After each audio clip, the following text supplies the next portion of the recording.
Namaste everyone. Thank you for watching. There are a couple of things that we see in life, two contrasting aspects. There are the victims who, no matter how they try, life always seems to defeat them.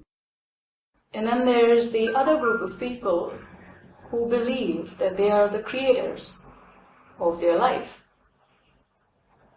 Which of these aspects or perspectives is true, and is it really possible that we are genuinely the creators of our life?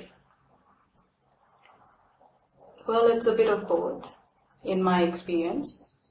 For the sake of simplicity, let's just look at our being as the higher self and the lower self.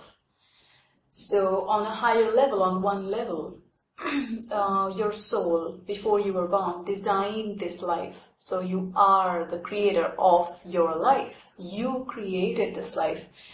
I know sometimes it feels like it really sucks, but the earth is like a training ground for bigger areas of existence. So we do sometimes choose tough stories when we want a harder training. But yes, on one level, you designed this life.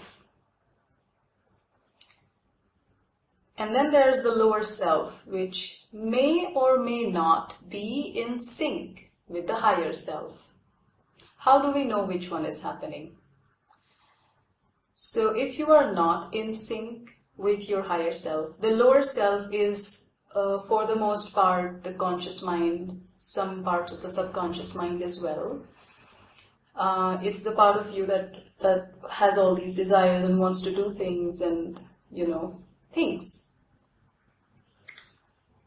So this lower aspect of you, if it is not in sync with your higher self, what tends to happen is that your desires will be out of sync with what life is bringing you.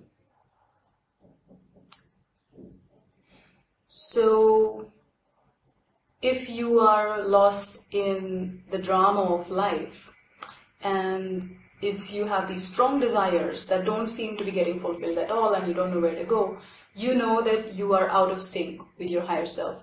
The thing is, the more in sync you start getting, the more in alignment you start living, what starts to happen is your lower self then aligns with your higher self. And then it's a totally different story. You are merging with the creator aspect of you, but we all tend to forget.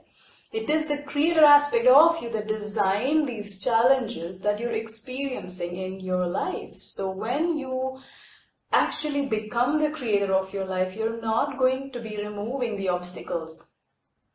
Just look around at, some of the biggest, most spiritual people who are really uplifted.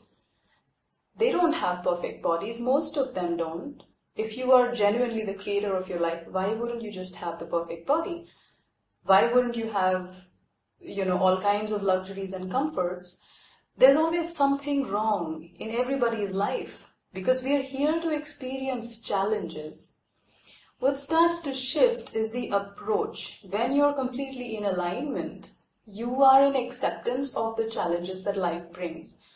Now what that does is it tends to eliminate a lot of the what I call peripheral problems. If you resist life as it is, you're going to double, triple, quadruple the problems you're experiencing in your life.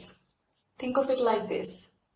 Suppose you feel that you're not strong enough and you sign up for martial arts classes, and after joining the class you feel, this is so much hard work, I don't want to do all this. Why do you want me to do so many push-ups? Why do you want me to do this, all this extra?